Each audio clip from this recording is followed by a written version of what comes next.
syahadat. Apa maknanya syahadat? Aku bersaksi gitu ya, bahwa Anda kapan menyaksikan Tuhan? Ayo sudah, kayak bikin gitu. Pernah menyaksikan Tuhan? Orang yang yakin ada Tuhan, dia tidak akan bisa membuktikan adanya Tuhan. Dan orang yang tidak percaya Tuhan juga tidak bisa membuktikan bahwa Tuhan tidak ada. Sama-sama 50-50. Ya, apple to apple. Bahasa sekarang namanya apple to apple. Jadi artinya, udah kita sholat lagi. Bapak Ibu sekalian, siapa di sini yang bisa melihat sholat? Sholat bisa dilihat nggak? Saya sampai sekarang tidak pernah melihat sholat. Yang saya lihat adalah orang yang sedang melakukan sholat. Ayo sudah. Sholat siapa? Buka kitabnya. Saya juga santri kok. Itu semua saya baca juga kan. Itu. Dan saya juga berterima kasih. As-sholatu af'alun wa aqwalun muftatahatun bitakbir wa muhtatamatun bit taslim. Setuju? Betul begitu. Sholat adalah perkataan dan perbuatan diawali dengan takbir dan ditutup dengan oke. Definisi semacam itu saya nanya. Ada seorang mubaligh, takbir, takbir. Saudara-saudara sekalian, kapal udara di talian, kaditu kadinya, wong pitu wong sanga, muter-muter ngomong semacam gitu. Udah segitu saja. Akhirul kalam, wassalamualaikum warahmatullahi wabarakatuh. Sholat bukan tuh? Tadi takbir dulu, terus muter-muter ngomong macam-macam. Akhirnya assalamualaikum, sholat bukan? Ajak keder.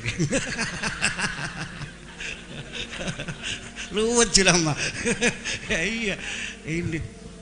Begini, saya memaklumi kalau orang belum ketemu dengan saya berulang-ulang, belum 30 kali, masih durung paham nih pikirannya kita.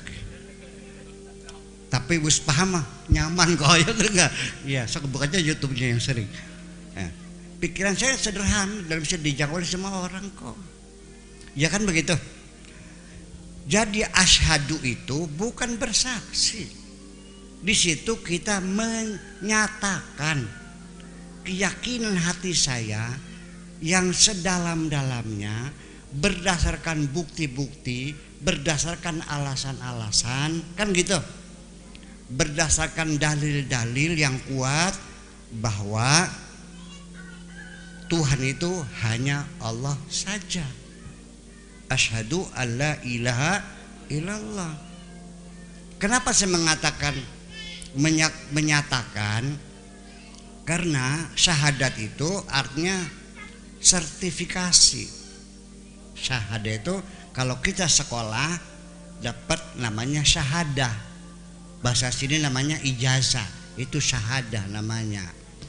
Nah, orang kalau mati di pertempuran namanya mati syahid.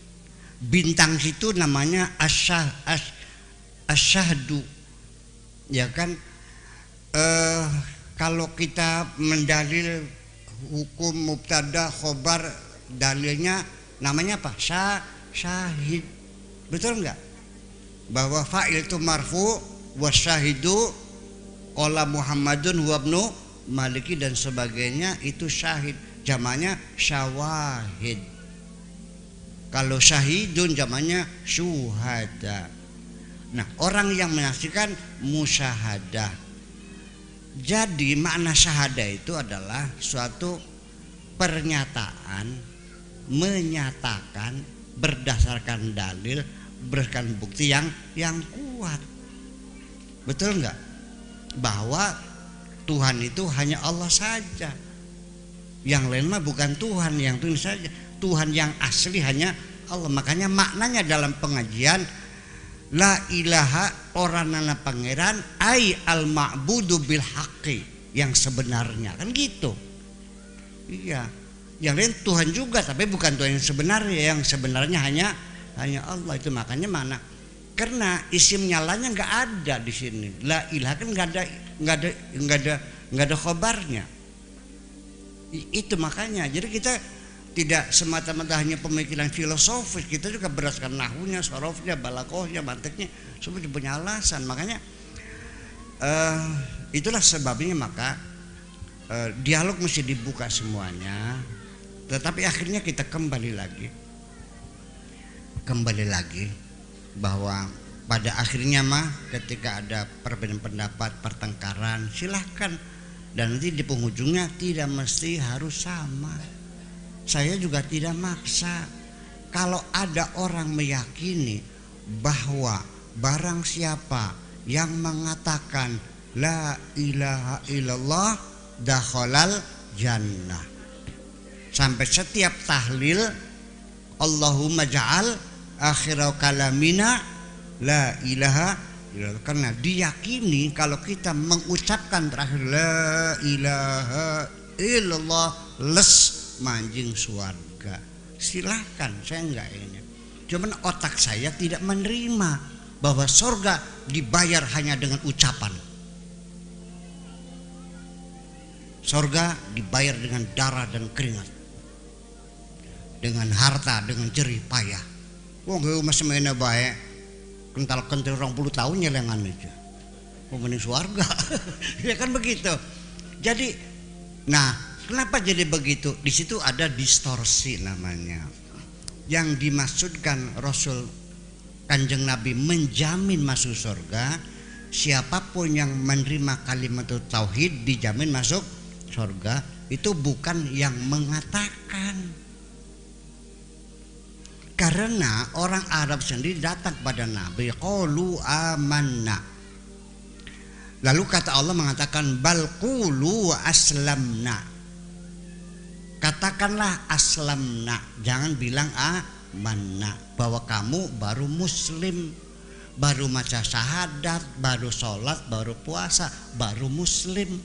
Jangan bilang mukmin. Alasannya apa? Walamma yadkhulul imanu fi qulubihim, karena mereka belum beriman, imannya belum masuk ke dalam hati, baru muslim. Jadi yang masuk surga yang mukmin dong, bukan yang muslim.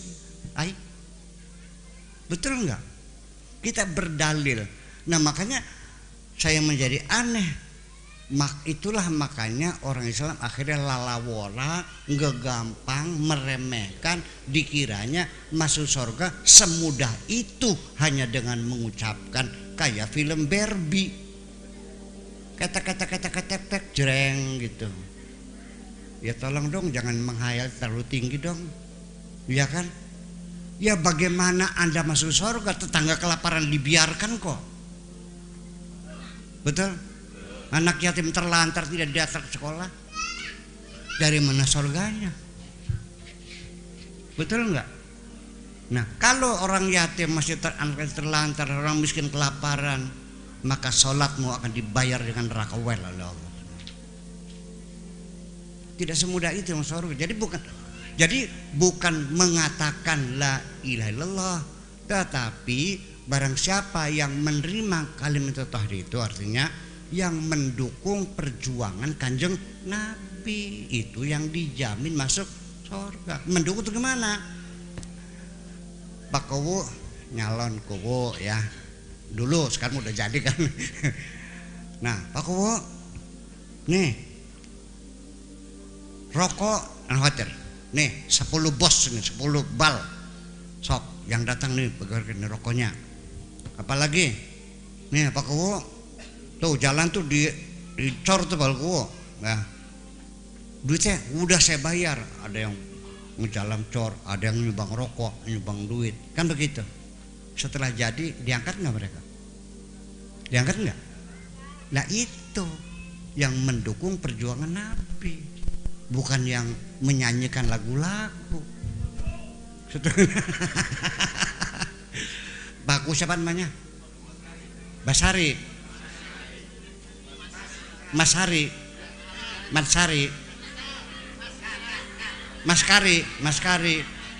Jadi yang diangkat jadi lebek, jadi kliwon, itu bukan yang bernyanyi mas kari, bukan begitu. Sing metu duite. Contoh ini makan, masuk akal kan nih? Itu bukan yang menyanyi-nyanyi, bukan. Tetapi saya tidak mau menyalahkan, mangga berdoalah Allah majal akhir kalamina la ilaha illallah, minta kira-kira ucapan. Ya mangga itu mah. Lalu masuk surga enggak tahu, saya juga enggak yakin kok. Saya tidak yakin masuk surga kok. Masih meremang-remang bulu roma saya. Dari bangsa bakal kiai gampang menjenguk surga nih konon. 11 12 kalau saya rekonok. Sama saja. Ya, dosa kita sama-sama banyaknya. Jadi yang dijamin masuk surga itu adalah yang mendukung perjuangan Kanjeng Nabi. Hai Abu Bakar, ini perang sudah 80 kali Nabi perang selama 10 tahun di Madinah. 80 kali, hampir tiap bulan perang. Kalau perang dananya habis nggak nih? Menghabiskan nggak? Kehabisan dana. Abu Bakar nyumbangkan nih, berapa kau nyumbang? Ya Rasulullah, ambil seperempat hartaku, silakan kau ambil untuk biaya perang. Oke, terima kasih. Umar, berapa kamu nyumbang padaku? Nih yang dijamin masuk surga nih, yang seperti ini. Kata Sayyidina Umarnya, Rasulullah bagi 2, 50-50. Tuh ada onta 200, sok yang 100 buat engkau untuk biaya perang. Itu yang dijamin masuk surga, betul enggak? Utsman, kamu berapa? Ya Rasulullah, tolong dihitung ontanya berapa yang diperlukan, pedang berapa, tombak berapa, panah berapa, tak bayar kabeh kita. Itu yang dijamin masuk surga. Dudu sing kada gede kae siram kono kalesan. Sedeknya. Ya iya, udah gede mana? Memang surga dibayar karo kada gede persen. Ya kan mah surga kada gede karena. Oke, saya kira seperti itu. Jadi artinya kita jangan terlalu menjual karcis surga terlalu murah lah. Ya kan, yang prihatin apalagi itu. Kanjeng Nabi dengerin. Orang yang hatinya menyimpan rasa sombong sebesar atom, kata Nabi, jangan bermimpi engkau masuk surga. Dijamin gak bakal masuk surga orang yang hatinya menyimpan kesombongan. Tidak semudah itu masuk surga. La yadkhulu ahadukumul jannata man kana fi qalbihi mithqalu habbatin minal kibriya. Dijamin gak bakal masuk surga orang yang hatinya menyimpan kesombongan. Ibu-ibu pengen masuk surga nggak bu? Ada sombongnya nggak? Pernah masuk surga belum? Kan boro-boro. Iblis itu sudah ada di dalam surga, gara-gara sombong diusir lagi kok. Sombongnya segede apa? Segede upil. Hanya karena dia merasa lebih baik dari Adam. Ana khairum minhu, diusir lagi. Barang ning kene kadir cungur nembe nongol semono bae madene bocah pesek. Sobut ke tuku kacamata keding aku melorot beli kacamata. Baru punya hidung mancung segitu saja sudah sombong. Bayangkan, jadi kita mawas diri sajalah. Saya tidak menakut-nakuti ya, tetapi kita ngajak mawas diri sing hati-hati, ayo aja gerasa gurusu, tidak semudah itu. Tidak semudah itu. Cobalah kita evaluasi, sok itu ngajak kira-kira congor makanan dipantas beli manjing suarga. Ya kan, saya juga merasakan saya yang tahu dosa saya. Mungkin sampai lihat dari luar, ya, tapi Allah tahu semua kok. Ketika kita korosira kok 11-12 kan. Iya kan? Ya, yang banyak minta ampun sama Allah Subhanahu wa taala.